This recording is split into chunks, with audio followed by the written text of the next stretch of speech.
Mixer. Wow. Mixer's down. Are you? Wow. It's done? Yeah, it's over. What happened? They tweeted, right? Mixer, it was a live streaming platform built to compete with Amazon's Twitch. Esports, yeah. Esports, gaming specifically on Twitch. I believe you could do more on Mixer. But this was a big deal about a year ago. I believe in August, they inked a deal with Ninja. Mm-hmm. If I remember correctly, it was a $100 million deal for. Does it say? It must have been. It must have been for a certain amount of time. For sure. Right? Yeah, invest, right? Yeah. So today, I guess this platform, who not only signed Ninja as one of their gamers, one of their creators, they have a lot of creators. They have a lot of people streaming on the platform. It's big. There's a lot of money behind it. They inked a very large deal with Ninja. Today they tweeted, "We're done. We're merging with Facebook. Mixer's done. We moved to Facebook. See you there." I wonder if in a tweet. Yeah, in a tweet. There are people making their entire livelihoods off this shit. Granted, I believe, and this is what happened with Ninja, most of their contracts probably you got paid the amount of time you were there. Yeah. I don't think Mixer went bankrupt, but Ninja took $30 million. Shroud took 10. $30 million based on the time that Ninja was streaming on Mixer. Yeah. He made $92,000 a day for about the past year almost. $92K a day. Solid paycheck. Solid fucking It's almost like you in 2017. It's a little lower. I'm risking my life, bro. I'm risking my life in a boxing ring. Mm-hmm. Getting paid what? A fifth? No, not a fifth. Fucking wait, hold on a second. No, a sixth? No, it's not even a fraction. What do you mean risking your life in a boxing ring? You were in the boxing ring for 20 minutes and you got paid like almost a chunk of what he got paid for the year. What the fuck are you talking about?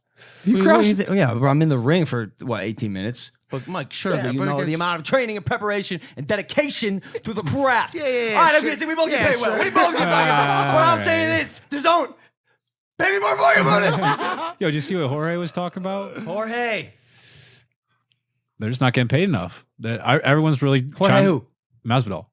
Oh, yeah. Oh, bro. I mean, they're all talking about how MMA fighters are risking their lives and putting on this incredible show. UFC's bringing in a ton of money. Paying them the most. And they're paying them the most. They're making no money. Bro, these are modern day gladiators. Absolutely. Paying them the most. Not only are they making not a lot of money, you're sacrificing a lot. A lot of health.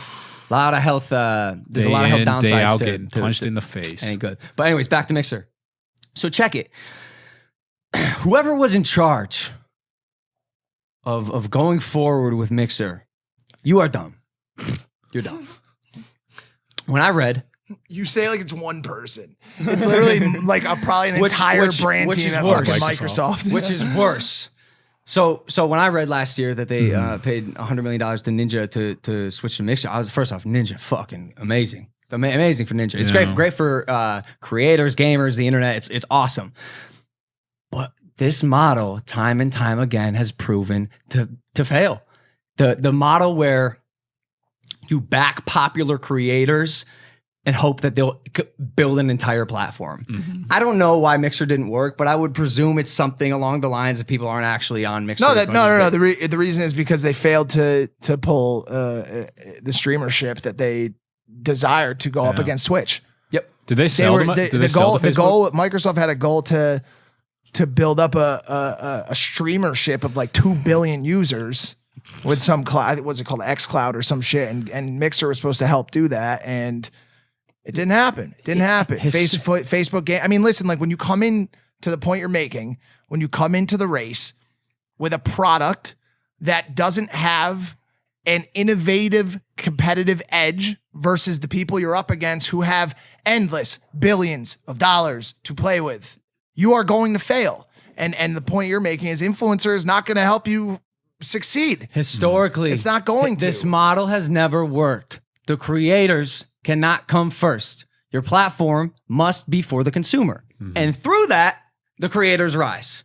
The ones that make it to the top, they come out of the woodworks. It's every single social media. But negate me. Go. Surely given more time, stars would have shown up on Mixer. No, because if they're not pulling an audience, why would I go to Mixer? I could just go on Twitch. Absolutely. Why would I do that? Well, and not only that, because Ninja's there. That's cool, but bro, Twitch is I get to look at a bunch of different gamers. I could see if they had different tools. I don't know the intricacies of Mixer versus Twitch. Me either. All I'm saying is it just doesn't work.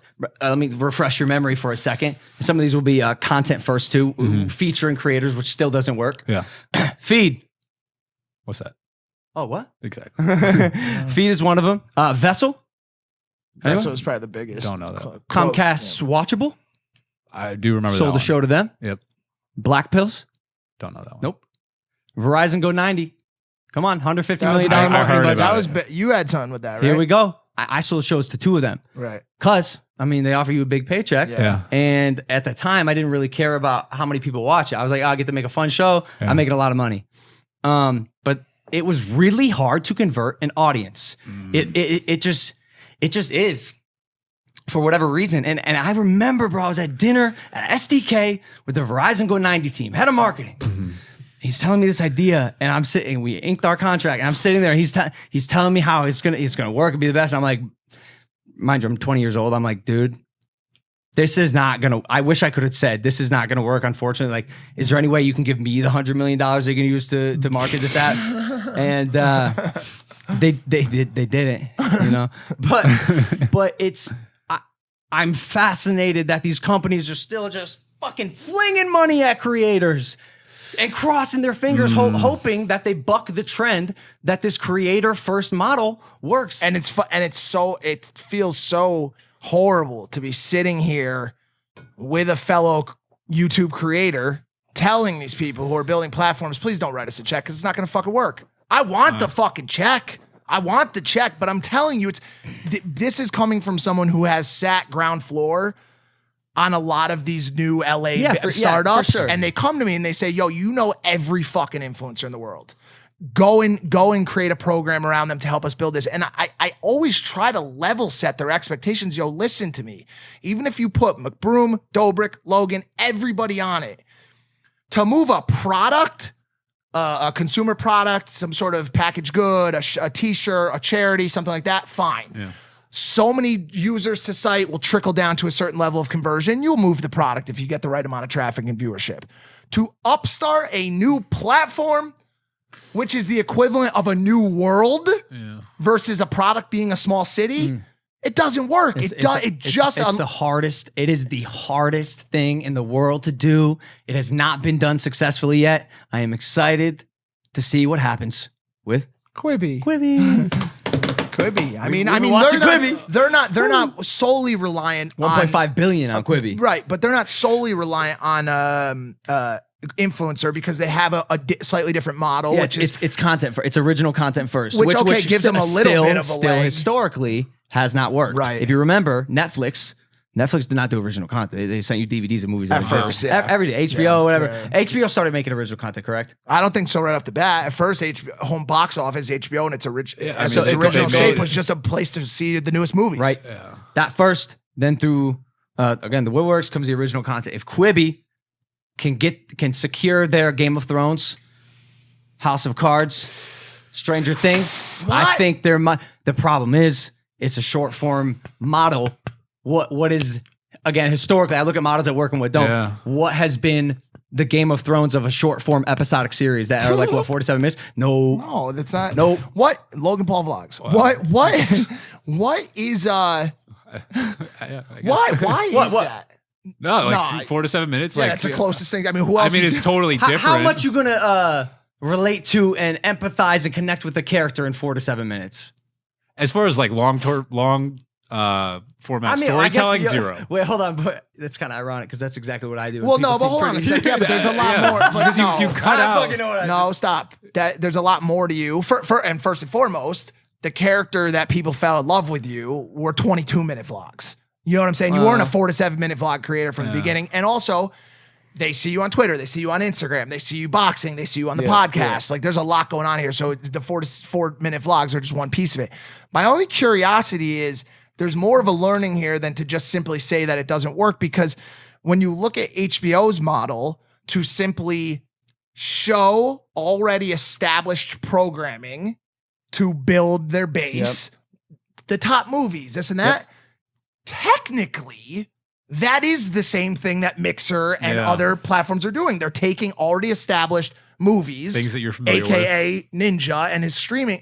So it's although so you're it's speaking about the vertical that is entertainment, those are two different types of entertainment. digital versus 100%, and that's where the line. That's where people need to figure it out. But I mean, it's crazy because every time you've seen someone try it, all the way to music, Tidal didn't work. Like every time, I know you use Tidal, but it's you also great. have It's a got the big highest. giant beard. I know, and but you're it's got the pilgrim. highest quality mastered stuff. I like high quality music True. in its Do you know that? in its most purest form. I do know that. I Yeah. think you're one of a few million people. And that's fine. It's something about like all rising tide raises all ships. You know who I kind of bet it's thing. not fine for? Jay-Z. No, the investors in Tidal. Jay-Z don't give a fuck. He's married to Beyonce. He won still, no matter what. If you invested in Tidal, I don't know. Something tells me you're not getting your money back. Could be wrong. I don't fucking know. But it's fascinating. So I mean, I also want to give a quick shout out to Ninja. I first off, I mean, shit. You played the suits, my guy. That was the greatest heist I've ever seen. And I'm saying this facetiously because it wasn't a heist. Yeah. And here's my shout out. The dude genuinely loved his audience, and they loved him enough where he felt confident he could honestly jump to an entirely different platform, bring them all with him. When it happened to not work out, because I can guarantee you it wasn't a part of Ninja's plan for Mixer to collapse via tweet. Yeah. He goes, I love my audience, so I'm going to figure out what I do next. We're going together. Cool. Seems like it's a cool, genuine relationship between a creator and fan that I like, that I know a lot of creators don't really have. I'm also curious too as to is the failure. Shit, I hate to say this, but is the failure indicative of a lowered engagement rate and desire to watch Ninja? At least a little bit. So he's not the only one. Right? Got it. But there's this other kid, Shroud, who's apparently pretty good. But like, for example, if they had done the deal with Tfue, who was kind of the successor of Ninja and became the more engaged on the platform, hundreds of thousands more likes on his, his engagement rate on Instagram's higher, like all of those ancillary platforms, or by the way, whoever's after him. Now comes up a conversation of, are companies over-investing in legacy stars and under-investing in rising talent? That's a big combo. And we've seen that shift in the ad space. 100%. You go from micro to a fuckload of you go from macro influencer to sponsor your product brand company to a shitload of micro influencers, and it looks like that, depending on who you pick, is more successful because of the engagement. Fashion Nova. Yeah. Fashion Nova does this, that's their model. Yeah. And it's a good question. My answer would still be no. Yeah. It'll just be interesting to see, But what happens, where he goes next. It's gonna be fun. I like watching. Because I really respect him as a creator, like a 360 degree personality entertainer creator, and it's been cool to see him just evolve. Turner don't like him. They got beef. They want to fight. Yeah. I like to see that.